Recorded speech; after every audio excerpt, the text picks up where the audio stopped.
Hey everybody, welcome back to Heavy Metal Gaming.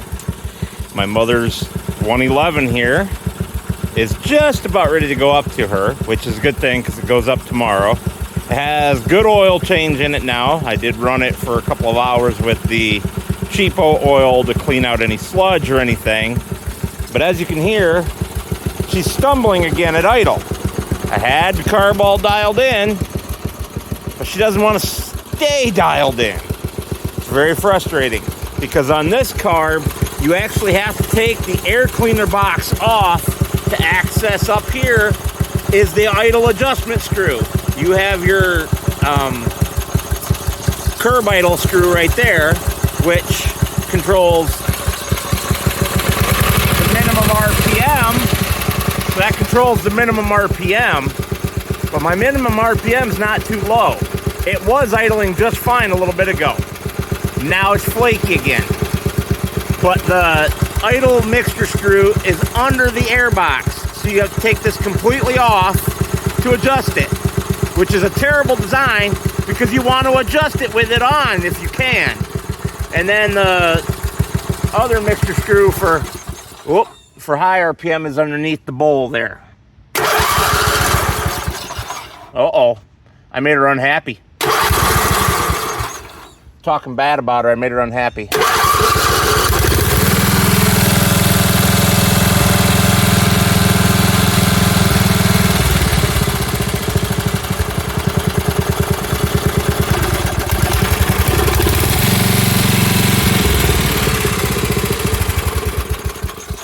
So the way that she stumbles there as I accelerate also says that something is wrong as well. I might have to just take that carb completely off and do a carb clean on it, but I don't know when. I'm running out of time.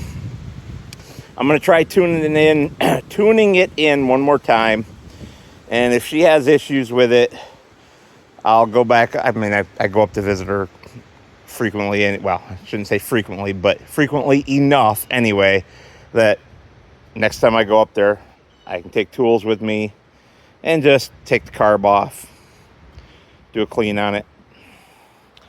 Now, I'm going to give her probably a whole gas can full of good, no ethanol gas. Using ethanol in these older tractors, terrible idea. If you can find ethanol-free gas, get it. It's way better for your equipment. Even some of your modern equipment, like cheaper lawnmowers and stuff, well, really anything carbureted, you're going to be better off with ethanol-free gas. It's way more expensive because it's premium gas. It's racing fuel is what it is. So pretty much the only way I know of to get it these days. So you're paying the premium price, but you get something that keeps your carbs a lot cleaner. Now, to take this up to her, my trailer needed to be fully road legal. I've been kind of naughty and driving it around with no plate on it and no lights on it. She has working lights now, and there is a plate over there. I did take the sides off. They're leaning against there. The whole deck needs to just be ripped off, and I thought I would be able to save it, but it's a lot rougher than I thought it was. For example, this one has a crack that runs all the way end to end. So, yeah. And then, check this out. Tiny little, I mean, that's barely, well, that's about as wide as the base of my finger, all the way down. That's crap, people. Come on. Don't do that. So, it just needs to be redone with the proper boards and everything.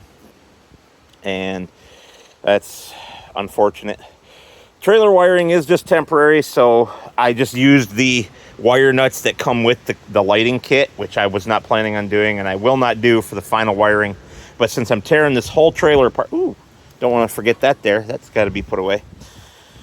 Since I'm tearing the whole thing apart anyway to replace the boards, and I'm going to strip and paint the frame, and I'm going to fix that fender, I didn't see a point in doing permanent wiring right now. When I do the permanent wiring, those wire connections will get soldered and heat shrinked. They will not be like that. But that's how they are for now, along with all the excess wire just zip tied up here. Although I have a little more hanging there than I thought I did, but that's fine. That's fine. Yeah, that side's tight enough. So I've already tested it, brought the truck over here. I've got the fence open so I can get the truck in here. And so yeah, it works. It works really good. It's good enough to take the tractor up to my mom and then bring it back and start tearing it apart to do this. But this is not project number one for this summer. Project number one for this summer is not that John Deere 110, but the other John Deere 110 that one is parts for.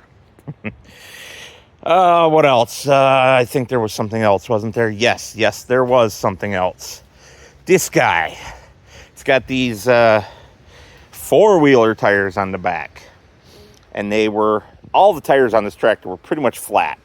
The front ones they say they're supposed to be 14 pounds. I run them up to 15. These are supposed to go up to 36. Potentially. It says to review the owner's manual of the equipment that they're mounted on. Well, that's not really relevant here. So I'm thinking, okay, I'll run them up to 30 and see what they do. They were great, except for this fender right here was bent down just a little bit and was rubbing on the nubs on the tires just a little tiny bit. You can actually see right there where it's kind of chipped all the paint off and everything.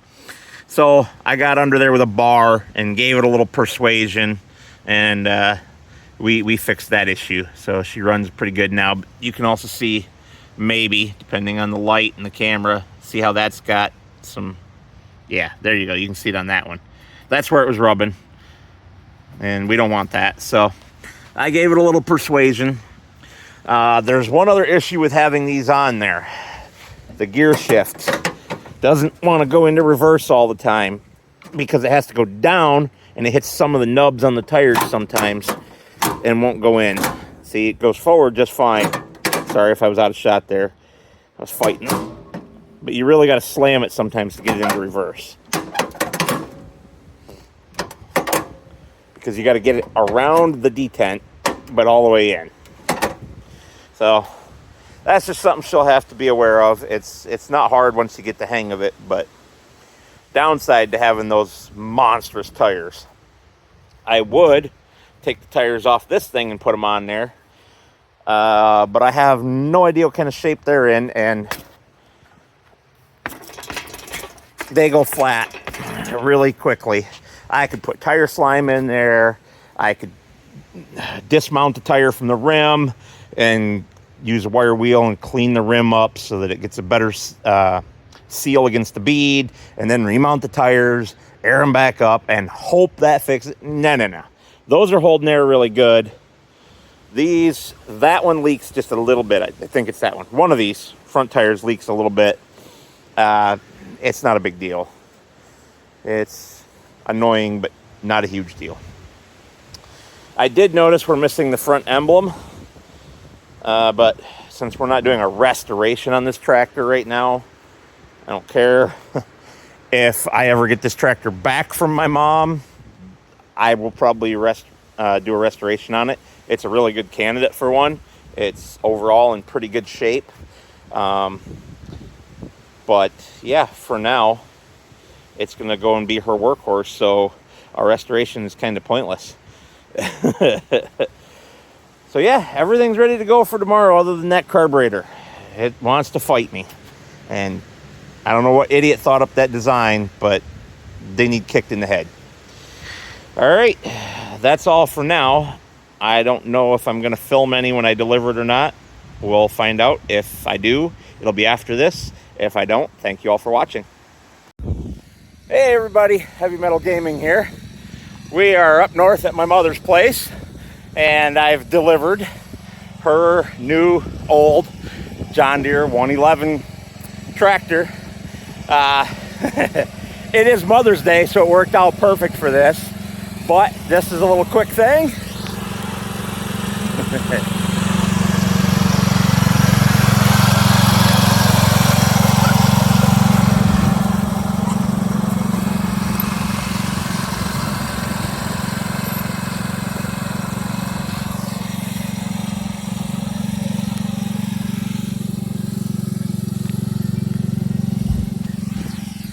looks to me like it's getting the job done with that little disc of hers, and it's definitely going to save her very expensive